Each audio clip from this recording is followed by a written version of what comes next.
हरि शरणं हरि शरणं हरि शरणं हरि शरणं। भक्ति भक्त भगवंत गुरु चतुर्नाम बपु एक, तिनके पद बंदन किए न से विघ्न अनेक। जय श्री राम।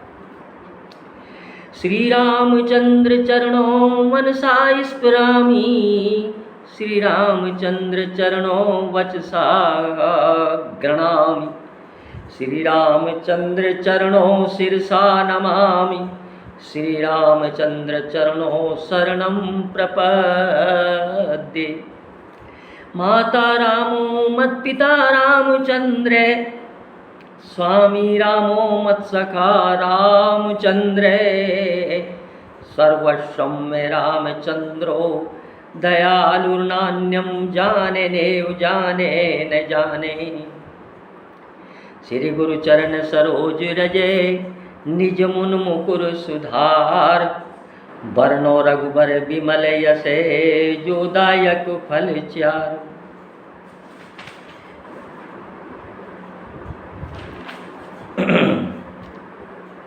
आज एक भगवान की कृपा से, गुरु महाराज की कृपा से, संतों की कृपा से जो कुछ विचार मन में आया, एक शब्द, हालांकि शास्त्रों में अंतःकरण चतुष्टय में बुद्धि, अहंकार, बुद्धि, मन और इंद्रिय, इनका समावेश किया गया है, लेकिन एक शब्द है विवेक। ये यत्र तत्र शास्त्रों में देखने को मिलता है और प्रत्यक्ष भी विवेक पूर्ण जो कार्य किए जाते हैं, विवेक महत्वपूर्ण शब्द है। जो कुछ बुद्धिगम्य हुआ है संतों की कृपा से, गुरु महाराज की कृपा से, शास्त्रों की कृपा से, अपनी बुद्धि के अनुसार एक सूक्ष्म विवेचन, क्योंकि अनादि तत्व की कभी विवेचना पूर्ण हो ही नहीं सकती और कलिमल ग्रसित जीव उसकी विवेचना कर भी नहीं सकता, क्योंकि त्रिपाद विभूति, चतुष्पाद विभूति जो भगवान श्री राम हैं, पर ब्रह्म हैं, उनकी विवेचना कौन कर सकता है। राम अतर के बुद्धि मन बानी, मत हमार अस सुनेहु भवानी। जब शिवजी भगवान ये कहते हैं तो मेरे जैसा तुच्छ बद्ध जीव उनके बारे में क्या कुछ कह सकता है। लेकिन भगवान के गुणों की चर्चा करने के विषय में, मन को शांति देने के लिए जो कुछ भी भगवान कहला रहे हैं, भगवान ने जितनी बुद्धि दी है, भगवान ने जो कृपा बरसाई है, उसके अनुसार, अपनी मति के अनुसार मैं शब्दों में उसको प्रकट कर रहा हूँ। क्योंकि अलग अलग मति हैं, अलग अलग विचार हैं, अलग अलग सिद्धांत हैं, अलग अलग शास्त्र हैं, पर सार रूप में जो हमने समझा है, जो इस दास ने समझा है, वही एक समझा है कि भगवान ही सर्वे सर्वा हैं, वही सबके प्रदाता हैं, प्रकाशक हैं, सबके प्रकाशक हैं। और कोई समझो सो समझो, कोई कुछ भी समझो, किसी रास्ते पे चल रहा है, हमें किसी की निंदा नहीं करनी, हमने किसी की बुराई नहीं करनी, हमें किसी के रास्ते के बारे में कोई विरुद्ध बातें नहीं कहनी, हम तो अपनी बात कह रहे हैं। और कोई समझो सो समझो, हमको अपनी समझ भली, अरे ठाकुर राजा राम हमारे, ठाकुराइन बेदे ही लली। हम तो अपनी बात कहते हैं। तो विषय था विवेक का। विवेक ऐसा शब्द है कि शास्त्रों में यत्र तत्र देखने को मिलता है, संतों से, महात्माओं से और विद्वज्जनों से विवेक के बारे में। आखिर ये विवेक है क्या, विवेक क्या है? तो शास्त्रों में जहाँ तक वर्णन मिलता है, विवेक ऐसे तो प्राणी मात्र में रहता है, हर में विवेक है, परंतु जिससे परमात्मा, जिस विवेक से परमात्मा की प्राप्ति हो सके, ऐसा सत असत, कर्तव्य अकर्तव्य का विवेक मनुष्य में ही होता है। अब ये विवेक है क्या? क्या ये बुद्धि का विषय है? क्या ये कर्मों का फल है? क्या है? विवेक बुद्धि का गुण है ही नहीं। बुद्धि का गुण होता तो बुद्धि के साथ इसको जोड़ते, क्योंकि जिसकी बुद्धि कई बार प्रखर बुद्धि होती है, कुशाग्र बुद्धि होती है, लेकिन विवेक शून्य व्यक्ति होता है वो। यानी सत असत, क्या कर्तव्य, विहित कर्म क्या है, निषेध कर्म, इनके बारे में ज्ञान नहीं होती। विवेक बुद्धि होती है, कुशाग्र बुद्धि होती है। किसी भी चीज़ को आप समझाने को दे दो तुरंत समझ जाए, लेकिन विवेक नहीं है। तो कहते हैं विवेक बुद्धि का गुण नहीं है। बुद्धि तो प्रत्येक जीव को कर्मानुसार मिलती है, इसलिए बुद्धि तो कर्मानुसार नहीं हुई। कोई मंद बुद्धि होगा, कोई कुशाग्र बुद्धि होगा, कोई कैसा होगा, ये तो कर्म के अनुसार, जैसा जो व्यक्ति प्रारब्ध में कर आया उसके अनुसार बुद्धि मिल जाती है। लेकिन विवेक बुद्धि में आता है, अतः विवेक कर्मानुसार नहीं होता। हाँ, विवेक परमात्मा के साथ जुड़ने का विवेक जो पुरुष में होता है, बुद्धि में आने पर उस बुद्धि को निर्मल कर देता है, स्वच्छ कर देता है। उसकी जो मलिनता है उसको हटा देता है, बुद्धि की जो मलिनता है उसको हटा देता है, उसको साफ कर देता है। इसलिए बुद्धि के द्वारा विवेक नहीं होता। बुद्धि में जब विवेक आता है तो बुद्धि निर्मल हो जाती है, मति निर्मल हो जाती है। इसलिए बुद्धि के अंतर्गत तो विवेक है नहीं। दूसरा, अगर ये सोचें कि पाप पुण्य से विवेक मिलता है, अगर विवेक को पुण्य कर्मों का फल माने तो ये शंका पैदा होती है कि बिना विवेक के पुण्य कर्म कैसे हुए। अरे भाई, कौन सा पुण्य कर्म है, कौन सा पाप कर्म है, कौन सा सत्कर्म है, कौन सा भगवान के सन्मुख होने का कर्म है, कौन सी क्रिया है, इसको बिना विवेक के कौन अलग करेगा। और जब पुण्य कर्मों से मिलता तो ये तो पुण्य कर्मों का कार्य हो जाता विवेक। लेकिन कारण है, बिना विवेक के पुण्य कर्म, पाप कर्म, अशुभ कर्मों का ज्ञान ही नहीं होता। इसलिए अगर विवेक को पुण्य कर्मों का फल माने तो ये शंका यहाँ पैदा होती है, बिना विवेक के पुण्य कर्म कैसे हुए। कारण कि ये पुण्य कर्म हैं और ये पाप कर्म, ऐसा विवेक पहले होने पर ही मनुष्य पापों का त्याग करके और पुण्य कर्मों को अपनाता है, यानी करता है। अतः विवेक कर्मों का फल नहीं है, बल्कि यह पुण्य कर्मों का कारण है। इसके कारण पाप और पुण्य कर्म होते हैं। इसके नहीं होने से, इसके ढके होने से पुण्य कर्म नहीं हो पाते, पाप कर्म होते हैं। और इसके जागृत होने से, अब ये स्वतः है, सबके पास है, लेकिन ये आवरण से ढका हुआ है, बुद्धि को शुद्ध नहीं कर पा रहा, क्योंकि आवृत है संसार की जड़ता से, प्रकृति के साथ तदात्म्यता करने से जीव का जो विवेक है वो ढका हुआ है। इसलिए पुण्य कर्म इसके कार्य हुए। विवेक अनादि है और पुण्य कर्म अनादि नहीं है। लौकिक पदार्थों की प्राप्ति तो क्रिया से होती है, पर परमात्म तत्व की प्राप्ति विवेक से होती है। मुक्त करने की शक्ति विवेक में है, क्रिया में नहीं है। क्योंकि एक उदाहरण आता है, जैसे विद्या विवादाय धनम मदाय शक्ति परेशान परिपीडनाय खलस्य साधोर विपरीत में तच्च ज्ञानम दानाय च रक्षणाय। विद्या, धन और शक्ति, ये तीनों व्यक्ति के पास कर्मानुसार आती है, लेकिन विवेक जिसका जागृत है और जिसका विवेक जागृत नहीं है, तो दोनों का उदाहरण यहाँ दिया है। विवेकहीन व्यक्ति ही खल होता है। यदि अविवेकी को, जिसका विवेक जागृत नहीं है, विद्या प्राप्त हो गई है, तो वे उसको विवाद में लगा देगा। दूसरों को नीचा दिखाने में, अपने को महान दिखाने में उस विद्या को लगा देगा। और धन प्राप्त उस अविवेकी को हो गया है तो उसका घमंड आ जाएगा, मद आ जाएगा।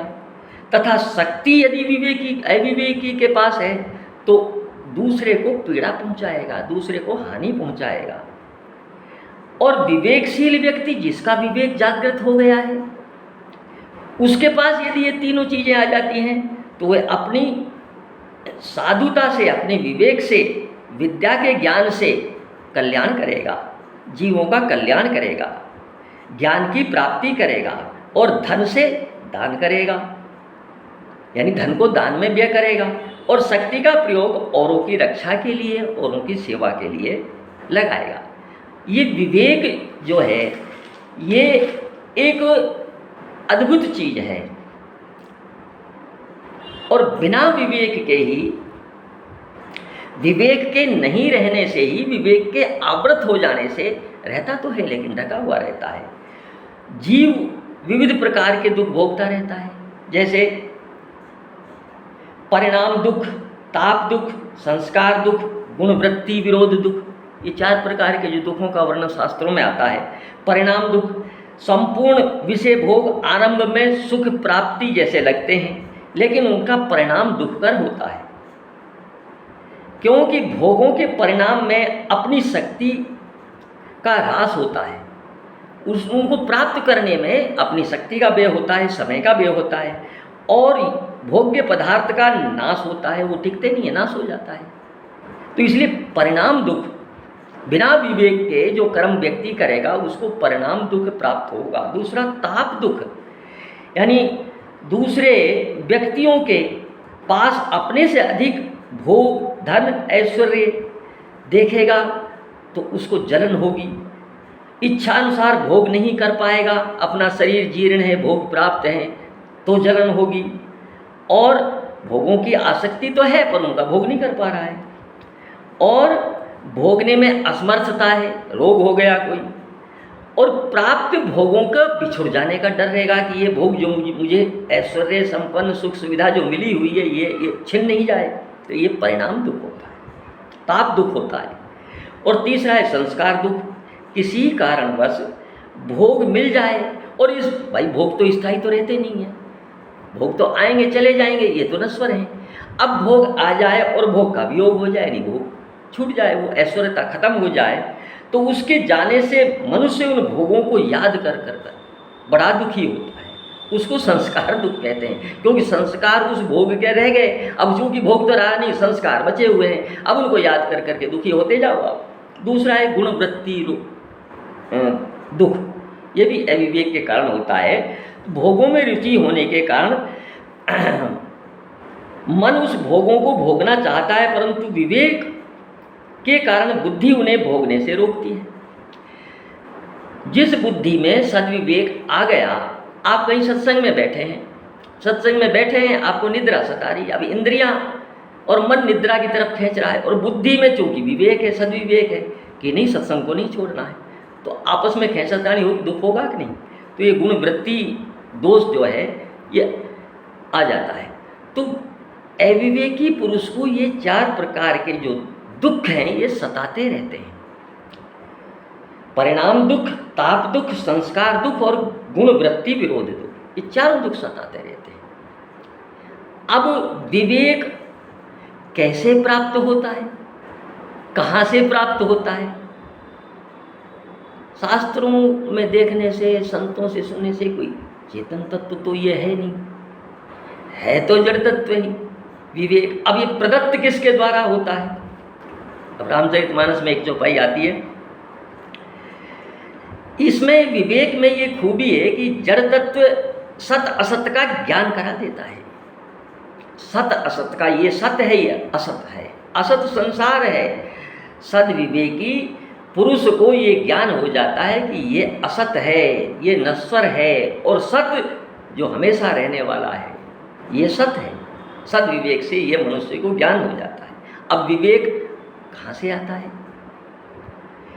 बिन सत्संग विवेक न होई, अरे राम कृपा बिन सुलभ न सोई। अब यहाँ तो कहते हैं बिना सत्संग के विवेक होता नहीं है। संत पुरुषों का, ज्ञानी जनों का, जो भगवान के प्रिय जन हैं, गुरु महाराज का, इनका सत्संग किया जाए, इनके अनुसार चला जाए, ये जो वाणी से कहते हैं, जो आदेश देते हैं, इनका अनुकरण किया जाए, इनकी आज्ञा पालन की जाए, तो विवेक की प्राप्ति हो जाती है। राम कृपा बिन सुलभ, अब ये सत्संग भी बिना राम की कृपा के सुलभ नहीं होता। तो शास्त्रों में जो वर्णन आता है कि विवेक कैसे प्राप्त होता है। अब विवेक प्राप्ति के कारण जो इन्होंने बताए हैं वो अलग अलग से बताए हैं। भाई विवेक इस तरह से प्राप्त होता है। पहला तो विवेक सत्संग से, जो इन्होंने बता दिया कि सत्संग से विवेक की प्राप्ति होती है। अब शास्त्रों के अध्ययन से ये प्रतीत होता है कि विवेक 3 प्रकार से जीव को आता है। इसका निष्कर्ष ये निकला, पहला सत्संग से, दूसरा दुख जागृत होने से, तीसरा भगवत कृपा से। सत्संग से सद्विवेक आएगा, ये सत्य है, ये असत्य है। और कई बार इतनी विपत्तियां आती हैं जिसमें व्यक्ति को स्वतः विवेक आ जाता है कि ईश्वर के अलावा, भगवान के अलावा तेरा कोई सहायता करने वाला नहीं है, कोई मददगार नहीं है। ईश्वर को भी विवेक है, वो भी भगवान की तरफ मोड़ देता है, किसी के द्वारा मुड़वा दिया जाता है, फटकार लगाकर या प्रेम से या विपत्ति के कारण। और तीसरा है भगवत कृपा से। लेकिन ये सब जो विवेक आते हैं, सत्संग से विवेक आया, दुख या विपत्ति से विवेक आया, ये विवेक अस्थिर रहता है, टिकता नहीं है। क्योंकि सत्संग से आया, आपने सत्संग किया, थोड़ी देर विवेक रहा, वहाँ से उठकर चले, फिर वो नष्ट हो गया, फिर आवृत हो गया, फिर ढक गया। विपत्ति आई, कुछ समय विवेक रहा कि भगवान ही तेरा सब कुछ है, तेरी मदद भगवान ही करेगा। साथ में विपत्ति टल गई, सुखा गया, तो विस्मृत हो गया, भूल गए। इसमें सबसे महत्वपूर्ण जो विशेषता है विवेक की, वो भगवत कृपा ही है। भगवत कृपा के बिना विवेक ठहरेगा नहीं। जगत प्रकाश प्रकाशक रामू, सबको प्रकाश देने वाले भगवान राम ही हैं, परब्रह्म परमात्मा ही हैं। तो वो विवेक को भी प्रकाश देते हैं, और उनकी कृपा से ही जीव के हृदय में विवेक स्थिर रहता है, दृढ़ रहता है। जब तक उनकी कृपा नहीं होती तब तक विवेक आता है, फिर ढक जाता है, फिर आता है, फिर ढक जाता है। क्षणिक विवेक आता है, बुद्धि को समझा देता है विवेक, लेकिन फिर विवेक प्रकृति की जड़ता के कारण प्रकृति के साथ अहंकार, तदात्म्यता, ममता, कामना कर कर विवेक ढक जाता है और फिर बुद्धि मलिन हो जाती है। अब विवेक से तो विवेक आया तो सही, लेकिन विवेक ने बुद्धि में जो मल था उसको जला दिया, ममता मल जरी जाए, लेकिन मल फिर उत्पन्न हो गया। भगवान की कृपा जब तक नहीं हुई, जब तक मल जाए, प्रेम भक्ति जल बिन रघुराई, अभी अंतर मल कबहु न जाई। भगवान की कृपा जब तक नहीं हो जाती तब तक विवेक स्थिर नहीं रहेगा। जो विवेक सत असत के भेद को स्पष्ट बुद्धिगम्य कर कर बुद्धि को उसके अनुसार चलने का योग्य बनाता है, वो विवेक बिना भगवान की कृपा के स्थिर नहीं रह पाता। ये अकाट्य सत्य है। क्योंकि ये सही है, सत्संग से विवेक आ जाता है, लेकिन मोह भी भग जाता है, लेकिन क्षणिक। बिन सत्संग ने हरि कथा, तेहि बिन मोह ने भाग। मोह तो भाग जाता है, लेकिन फिर वो जिसको विवेक जागृत हुआ है, फिर वो माया प्रकृति उसको ढक देती है और फिर अविवेकी हो जाता है। अरे बिन सत्संग ने हरि कथा, तेहि बिन मोह ने भाग।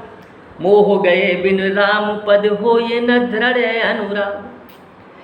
तो और मोह जब हमेशा के लिए नहीं जाएगा जब तक दृढ़ अनुराग नहीं होगा। क्षणिक भक्ति आ गई, क्षणिक बुद्धि सही हो गई, अब वो कैसे आए?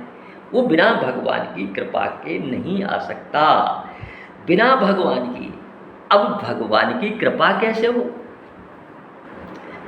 अब भगवान की कृपा का तो सब शास्त्र, सब संत जन, सब भगवान के प्रेमी एक ही बात बताते हैं, हो ये राम को नाम जप, तुलसी तजी को समाज। राम भगवान के बिना समर्पण किए जीव को विवेक स्थायी दृढ़ रह नहीं सकता। हो ये राम को नाम जप, राम का होकर और संबंध सब जगह से हटाकर, सबके ममता ताग बटोरी, सब ममता को हटा ले और उस ममता की रस्सी बना ले, उस रस्सी को मन को बांध उस रस्सी से, और मन को मेरे चरणों में, उस रस्सी को मेरे चरणों में बांध दे। बिना भगवान की कृपा से विवेक दृढ़ नहीं हो सकता, और बिना विवेक के दृढ़ किए जीव का कल्याण नहीं हो सकता। तो अंतिम स्थिति क्या है कि भगवान की कृपा के बिना कुछ भी नहीं हो सकता। अब भगवान की कृपा कैसे हो? तो भगवान को जब तक आप अपनी अहंकार वृत्ति को छोड़कर, अहंकारो विमूढ़ात्मा कर्ता अहमिति मन्यते, जब तक इस भावना का त्याग कर कर भगवान के चरणों में मन वचन और कर्म से समर्पित नहीं होंगे, तब तक भगवान कृपा नहीं करेंगे। भगवान को तो अनन्यता ही प्रिय है। सो अनन्य जाके मति न टरे हनुमंत। अनन्य, दूसरा कोई साधन सामग्री नहीं, दूसरा कोई आश्रय नहीं, दूसरी जगह कहीं ममता नहीं, अनन्यता।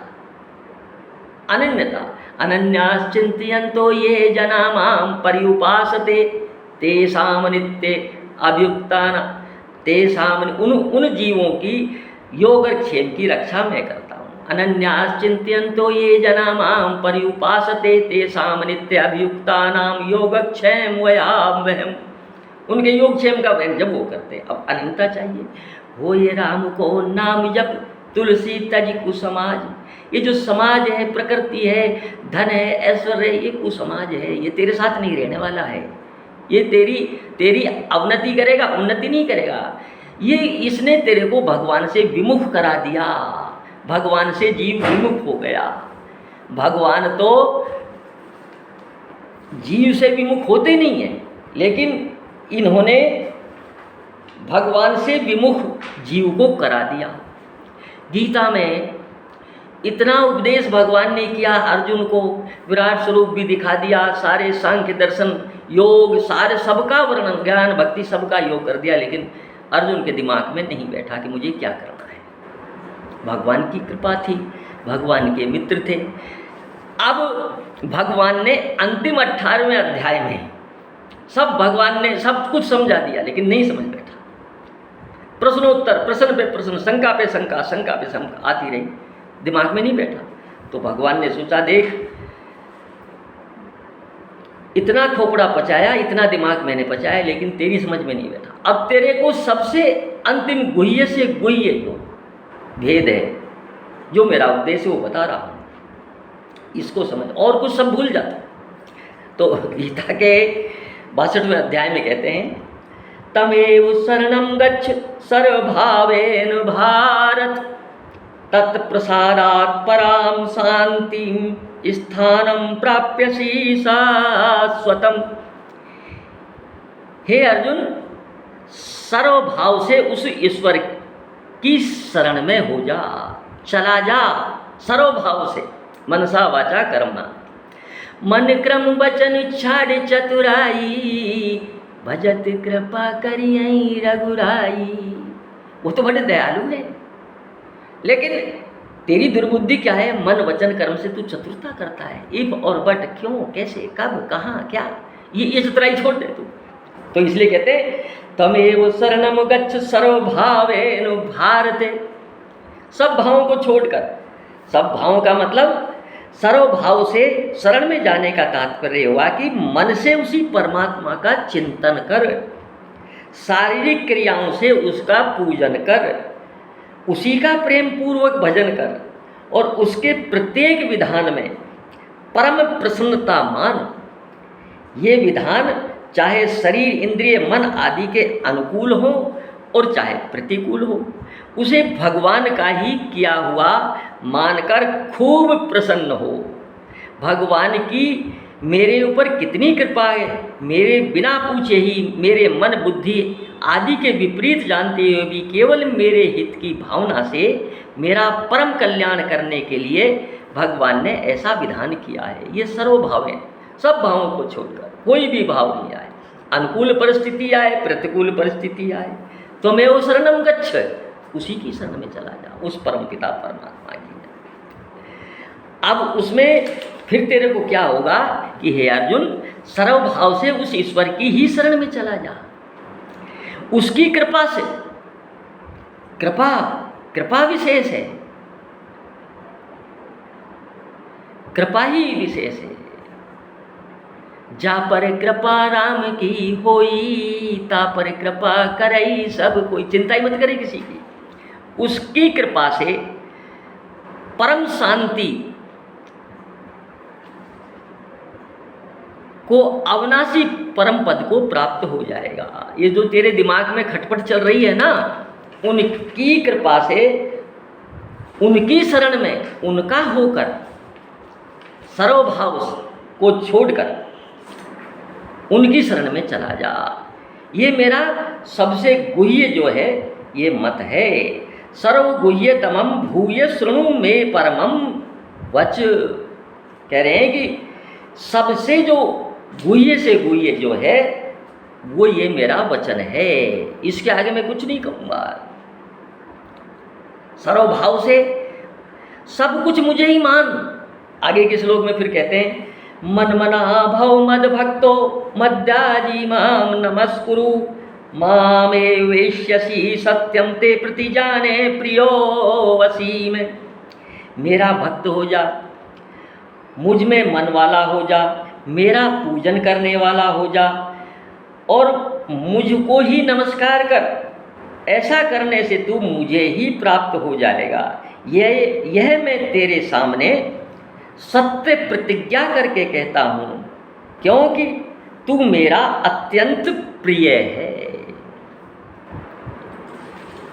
मन मना भव, मन को मेरे में लगा दे, मेरा भक्त हो जा और मेरा ही पूजन कर और माम नमस्कार, और मेरे को ही नमस्कार कर। इसीलिए आगे आगे चलकर फिर इसी उसमें कहते हैं, सर्वधर्मान परित्यज्य मामेकं शरणं व्रज। सब धर्मों को छोड़ दे। ये सब धर्म का तात्पर्य क्या है? इसमें थोड़ा सा सब धर्म का तात्पर्य है, धर्म दो तरह के होते हैं, एक स्वधर्म और एक परधर्म। आप जाति से ब्राह्मण हैं, साधु हैं, सन्यासी हैं, गृहस्थ हैं, वानप्रस्थ हैं, ब्रह्मचारी हैं, ये परधर्म है। जीव का धर्म स्वधर्म नहीं है, ये आपने मान रखे हैं। मैं ब्राह्मण हूँ, ब्राह्मण का धर्म, क्योंकि जाति से जुड़े हुए हो, जाति में अपने आप को मान रखा है, मैं ब्राह्मण हूँ, मैं ब्राह्मण हूँ। जबकि भगवान की तो कोई जाति, अरे या की जाति ने जानी जाए बलम मेरो सत जतिया, जाति पाति कुल धर्म बढ़ाई, धन बल जन परिजन चतुराई, भक्तिहीन नर सोयई कैसे, बिन जल बारिध देखई जैसे, सुन भामनी मोर यश बाता, मानव एक भगति करना। तो भगवान की तो कोई जाति नहीं है, सतजतिया है वो तो। या कि जाति न जानी जाए बलम मेरो सतजतिया, वो तो एक रस है। लेकिन इंसान ने, जीव ने अपने आप को ब्राह्मण में, वैश्य में, शूद्र में यही प्रतिष्ठित कर रखा है। ये क्या है? परधर्म है। स्वधर्म क्या है? जीव का एक ही धर्म है भगवान के सन्मुख, क्योंकि उसका अंश है और वो उसका निज धर्म है, स्वधर्म है। जब तक आप अपने को ब्राह्मण मानते रहोगे तब तक भैया ब्राह्मण धर्म की पालना आपको करनी पड़ेगी, नहीं तो नरक में जाओ। क्योंकि आपकी मान्यता ऐसी हो गई, आपने अपने आप को ब्राह्मण मान लिया, अपने आप को वैश्य मान लिया, अपने आप को क्षत्रिय मान लिया, शूद्र मान लिया। और जब इनको छोड़ दोगे, अरे सन्यासी जो हो जाता है उसको गृहस्थ से क्या लेना देना, छोड़ देता है। माँ बाप, धन, ऐश्वर्य, पिता पुत्र सब सबको छोड़ देता है और उसका एकमात्र धर्म हो जाता है, एकमात्र लक्ष्य हो जाता है कि ईश्वर की प्राप्ति कैसे की जाए, वो उसका परम धर्म है। इसी तरह से जीव का परम धर्म है कि ईश्वर की, इस मनुष्य शरीर को पा करके ईश्वर की प्राप्ति की जाए। यही तो स्वधर्म है, बाकी तो सब पर धर्म है। आपने मान्यता मान रखी है, मानते रहो, मानते रहो। मीरा जी ने अपने पति को, भगवान को पति मान लिया और सांसारिक पति का जो पर धर्म था छोड़ दिया, वो पार हो गई। गोपियों का ही हाल रहा। परम पिता परमात्मा को परम पिता मान लिया, सबका पति मान लिया। तो स्वधर्म सर्वधर्मान परित्यज्यम, ये उस धर्म की ओर इशारा किया है कि तूने जो ये संबंध बना रखे हैं ना, ये मेरा मामा है, ये मेरा चाचा है, ये ताऊ है, ये मेरा वो है, ये मेरा है, मैं ब्राह्मण हूँ, क्षत्रिय हूँ, वैश्य हूँ, इन धर्म को छोड़ दे तू। सर्वधर्मान परित्यज्यम माम एकम शरणम, मेरी ही शरण में आ जा, और तू ये पाप पुण्य का ये छोड़ दे सारा विचार। मैं इन सब से तेरा मोक्ष दिला दूंगा, कोई पाप नहीं ले, पर हो शरण में, मन वच कर्म छाड़ी चतुराई, अनन्यता से। तो भगवान की शरण में जाने पर ही सद्विवेक स्थिर रह सकता है, बिन सत्संग विवेक नहीं। और विवेक स्थिर रहेगा तो फिर क्या होगा? आगे रामचरितमानस में कहते हैं, अरे होई विवेक मोह भ्रम भागा, तब रघुनाथ चरण अनुरागा।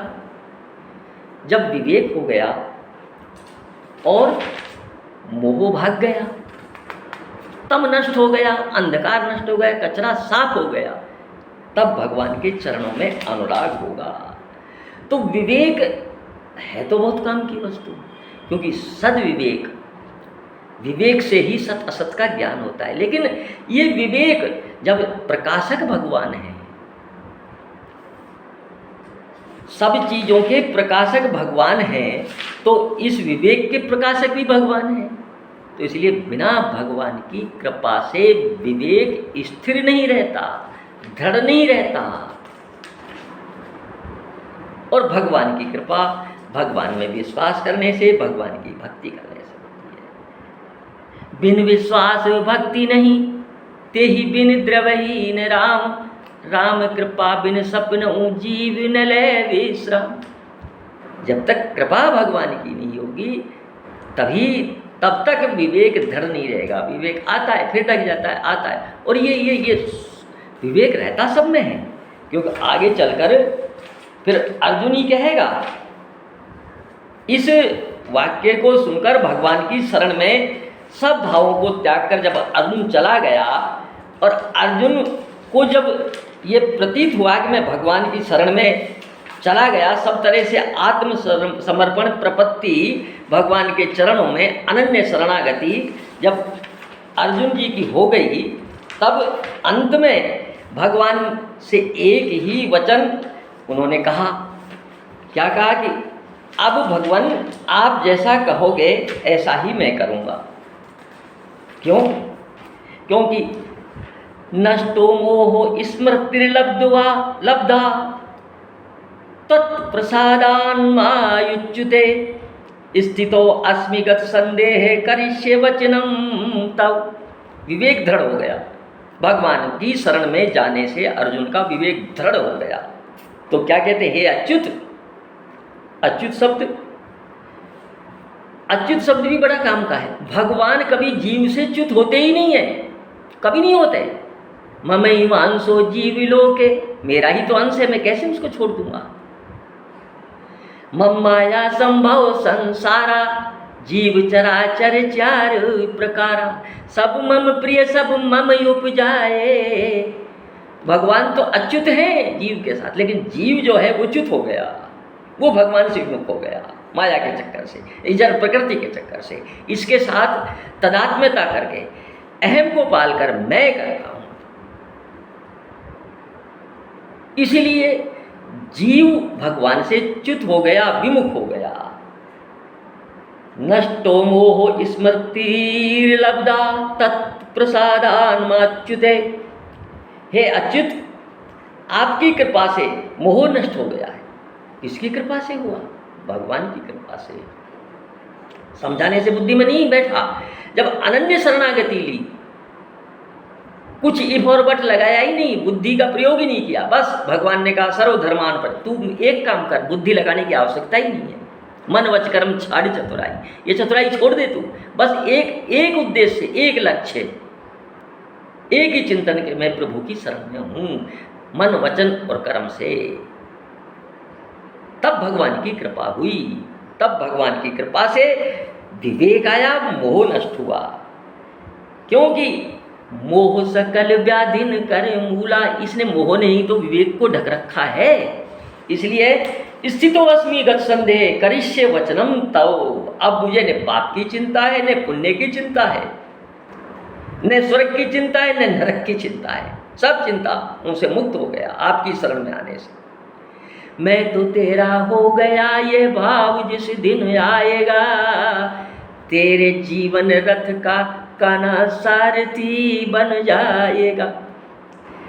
कहते हैं अच्युत आपकी कृपा से मोह नष्ट हो गया है और मैंने स्मृति प्राप्त कर ली है। मैं संदेह रहित हो गया हूँ और स्थित हो गया हूँ। अब मैं आपकी आज्ञा का पालन करूँगा। क्या करने से पाप लगेगा, क्या करने से पुण्य होगा, ये मैं नहीं सोचूंगा। अब मैं आपकी शरण में आया। शरण में जाने पर भगवान की ही ड्यूटी है, भगवान का ही दायित्व हो जाता है कि जीव को पार लगाना है। अपनी शक्ति सामर्थ्य बुद्धि से जीव कभी पार हो नहीं सकता बिना कृपा के। ये अकाट्य सत्य है। अब कृपा कैसे मिलेगी? जब तक शरण में भगवान की नहीं जाओगे तब तक भगवान कैसे कृपा करेंगे? जब तक अपनी अहमता, ममता, कामना, आसक्ति को छोड़कर, विवेक यही तो करता है, दृढ़ विवेक जो होता है संसार से मुक्ति दिला देता है। जहाँ कामना, आसक्ति, ममता, तदात्म्यता संसार में लगी हुई है उसको छुड़ा देता है, एकमात्र भगवान में लगा देता है। भगवान की कृपा से विवेक प्राप्त होता है। इसलिए भगवान की कृपा से विवेक प्राप्त हुआ और भगवान की कृपा जब प्राप्त हो गई तो विवेक दृढ़ हो गया। क्यों? कि जो संसार में कामना, आसक्ति, गीता में श्लोक आता है, भागवत में भी आता है, क्योंकि आप जब तक आसक्ति में रहोगे, ममता पाले रखोगे, तदात्म्यता इस जड़ प्रकृति से करते रहोगे, तब तक निरंतर इनके विषयों का चिंतन होता रहेगा, भगवान का चिंतन नहीं होगा। भगवान का चिंतन जब शुरू हो गया इनका चिंतन छूटता चला जाएगा। भगवान कृपा करते हैं कि जीव मेरी शरण में आया है। श्रवण सुजस सुनियायहु प्रभु भंजन भव भूर। संसार के दुखों से मुक्ति दिलाने का एक ही उपाय है कि प्रभु की शरण में चले जाओ। तो मोह, कुटुंब का स्मरण होने से अर्जुन को भी ऐसा ही मोह हो गया था। ये मेरा दादा है, चाचा है, ताऊ है, ये मेरा कुटुंब भी है, ये क्या है? उस मोह के वर्णन में भगवान ने एक प्रक्रिया बताई, गीता में बताई है भगवान ने, कि विषयों के चिंतन से आसक्ति होती है। निरंतर आप विषयों की कामना से जो चिंतन करते हो उनमें आसक्ति पैदा हो जाती है। आसक्ति, लगाव, राग पैदा हो जाता है। आसक्ति से फिर कामना उत्पन्न होती है कि मुझे प्राप्त हो जाए। अरे किसी भी धन से मुझे सुख मिलेगा, ये धन अपनी बुद्धि में बैठा लिया, उसमें आसक्ति हो गई। अब ये कामना होगी कि धन मुझे प्राप्त कैसे हो। तो कहते हैं आसक्ति से कामना, और कामना से क्रोध और लोभ। अब क्रोध कैसे होता है? आपने धन की कामना की, इससे मेरे को सुख होगा, उस कामना का आपने उपक्रम किया, अब वो प्राप्त नहीं हुआ, किसी ने बाधा डाल दी, किसी ने आपको नुकसान पहुंचा दिया, तो क्रोध हो गया। और प्राप्त हो गया तो फिर और ज़्यादा प्राप्त करने का आपको लोभ हो जाएगा। इसलिए क्रोध और लोभ दोनों होते हैं। और क्रोध और लोभ से मोह उत्पन्न हो जाता है, और मोह से स्मृति भ्रंश हो जाती है। स्मृति भ्रंश से बुद्धि का नाश हो जाता है, और बुद्धि नाश से पतन हो जाता है। ये एक क्रम बताया है। इसलिए विवेक की प्राप्ति बिना भगवान के कृपा के नहीं हो सकती। और भगवान की कृपा जब तक आपके में अपना बल है, मन वचन कर्म इनसे जब तक आप शरणागत पूर्णतया भगवान के प्रति नहीं हो जाते, अनन्य शरणागति जब तक नहीं हो जाती, तब तक भगवान की प्राप्ति, कृपा की प्राप्ति नहीं हो सकती। इसलिए सब भावों को त्याग कर भगवान की शरण में जो जीव चला जाता है, भगवान फिर उसके ऊपर कृपा कर देते हैं, और भगवान की कृपा से ही सब कुछ उसको मिल जाता है। विवेक मिल जाता है, बुद्धि योग प्रदान कर। गीता में आता है कि जो मेरे आश्रित रहता है, मेरा ही निरंतर चिंतन करता है, मेरा ही भजन करता है, मेरे ही आश्रय रहता है, मेरी ही उस जो भी दे रखा है उसमें प्रसन्न रहता है, संतोष रहता है, उसको मैं बुद्धि योग प्रदान कर देता हूँ। सब योग उसमें प्राप्त हो जाता है। क्योंकि अविवेक से सारी चीज़ें नष्ट हो जाती हैं। कर्मयोग, ज्ञान योग, भक्ति योग। कर्मयोग अविवेक से अपनी सुख की कामना के कारण कर्म करने की जो कामना होती है, उसके फल की जो इच्छा जो वहाँ जुड़ा हुआ रहता है, तो कर्मयोग नष्ट हो जाता है। उस कर्मयोग के नष्ट होने से अपने स्वरूप का ज्ञान नहीं होता, तो ज्ञान योग नष्ट हो जाता है।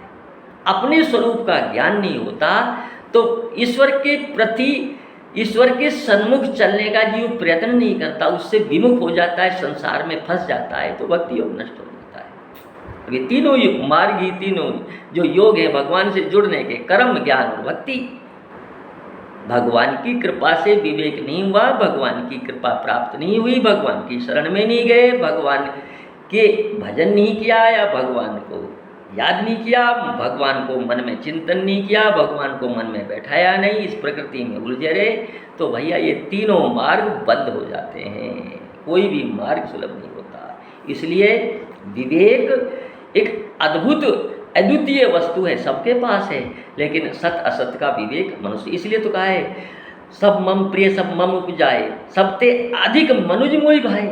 मनुष्य क्यों अच्छा लगता है? अरे जीव, उसको तो सब मम ही मानसो जीव लोके, उसको तो सब प्रिय है, सब मम प्रिय सब मम उपजाए। लेकिन मनुष्य इसलिए अच्छा लगता है उसको कि ये अपने कल्याण के बारे में सद्विवेक से मेरी तरफ आ सकता है, अपना कल्याण कर सकता है मनुष्य योनि में। ऐसे तो भगवान की जिसके ऊपर कृपा हो जाती है, काकभूषण जी महाराज, देखऊ सब करि करम गोसाई, सुखी न भयम अब ही की नाई, प्रथम मोह मोई बहुत बिगोवा, राम विमुख सुख कबहू न सोवा। अब ये भगवान की कृपा है, किसी भी जीव के ऊपर हो जाती है, लेकिन सिद्धांत जो है वो मनुष्य योनि, मनुष्य शरीर पा साधन धाम मोक्ष कर द्वारा पाई न जय पर लोक समारा, सो परत्र दुख पावई सिर धुंधन पछताए, ईश्वर ही काले कर्म ही काले, ईश्वर ही मिथ्या दोष लगाए। जीव स्वतंत्र है, अपना उद्धार करने के लिए जीव स्वतंत्र छोड़ दिया भगवान ने, आप स्वतंत्र हो। अब वो क्या करता है वो तो जीव के ऊपर है। काल कर्म ईश्वर को मिथ्या दोष लगाना है, साधनों का धाम, इसलिए सबसे अधिक मनुज मोहि भाई, मनुष्य उसको विशेष प्रिय है। उन मनुष्य में भी जो उसका भक्त है, जो उसका प्रिय है, वो अत्य मतलब इतना तक कह दिया भगवान ने कि कोई कैसा भी दुराचारी से दुराचारी, गीता में भी कहते हैं, जो मेरी शरण में आ जाएगा या जो मेरी शरण में आ गया उसको साधु ही मानो, क्योंकि उनका मन सम्यक व्यवस्थित हो गया। साधु रेव मंतव्यम, उसको साधु ही मानो। जो नर होए चराचर द्रोही, आवे सबे शरण तकी मोही। लेकिन शर्त लगाइए, तज मद मोह कपट छल नाना, करम सद्य ते साधु समाना। उसको साधु के समान कर देता हूँ, लेकिन शर्त है तज मद मोह कपट छल नाना, इनको छोड़ कर आओ। चतुराई भगवान के यहाँ पास नहीं चलेगी। अनन्य शरणागति, दीनहीन बनकर अपना सब बल को छोड़कर भगवान की शरण में जाओ, तो भगवान कृपा करते हैं। इसीलिए तो दीन का मतलब निर्धन से नहीं है, दरिद्रता से नहीं है, या साधन विहीन से नहीं है। अमरीश जी दीन थे क्या, जो दुर्वासा जी को नौकरी करवा दी? दीन का तात्पर्य अपना कुछ बल है ही नहीं, सब कुछ भगवान का है। जो कुछ दिया हुआ है ये भी भगवान का है, जो कुछ कर रहा हूँ ये भी भगवान का। मेरा कुछ है ही नहीं, मेरा है क्या? कुछ नहीं है। ये शरीर मेरा नहीं है, ये भी भगवान का दिया हुआ है। घर जो अच्छा बना रखा है उसमें रह रहे हो आप, ग्रेनाइट लगा रखी है, आपका शरीर स्वस्थ है, सुंदर है, अरे तो ये भगवान का दिया हुआ ही तो है। आपका क्या है? आपका होता तो इसको रोक लो ना, जीर्ण शीर्ण होते हुए रोक सकते हो क्या? नहीं रोक सकते, ये भगवान का दिया हुआ है। अनन्य शरणागति से, अनन्य शरणागति जो भगवान की शरणागति में चला गया उसको सद्विवेक भी आ जाएगा और भगवान की प्राप्ति, भगवान रक्षा करते हैं उसकी। भगवान बड़े दयालु हैं। दीनहीन उसी को कहते हैं निर्बल के बलराम, जो बल विहीन होकर वहाँ जाता है। मेरे में कोई बल ही नहीं है, मैं तो आपका हूँ, अब आप जैसा कराओ, जैसा जो आपके ऊपर, अच्छा कराओ, बुरा कराओ, अच्छा दो, बुरा दो, सब में मेरी प्रसन्नता है। भगवान आपका दिया हुआ हर तरह का विधान मुझे स्वीकार है। यही अनन्य शरणा। अरे भाई, सेवक तो स्वामी के बस में होता है। जब स्वामी कहता है खाना खा लो, खाना खा लेता है। जब कहता है जल्दी खड़ा हो, जल्दी। ऐसे सेवक, जब तक राम सदा सेवक रुचि राखी, जब ऐसे सेवक बन जाओगे तभी तो आपके कल्याण की भगवान सोचेंगे। और जब भगवान को आप पास जाना भी चाहते हो, अपनी चतुराई भी लगाते हो, अपना बल भी रखते हो, मैं ये साधन कर रहा हूँ, मैं, अरे क्या साधन कर रहा है? साधन से भगवान कहीं मिलते हैं क्या? भगवान तो निर्बल, निर्बल के बलराम, सुनिरी मैंने निर्बल के बलराम। निर्बल, अपनी अहमता, ममता, आसक्ति, कामना सब कुछ छोड़कर भगवान में नीत कर दो, सब संबंध उसी से बना लो। सबके ममता ताग बटोरी, मम पद बांध मन ही कर डोरी। मन को मेरे चरणों में लगा दो। मन मांगा है भगवान ने, और कुछ नहीं मांगा। जय जय सिया राम, सीता राम।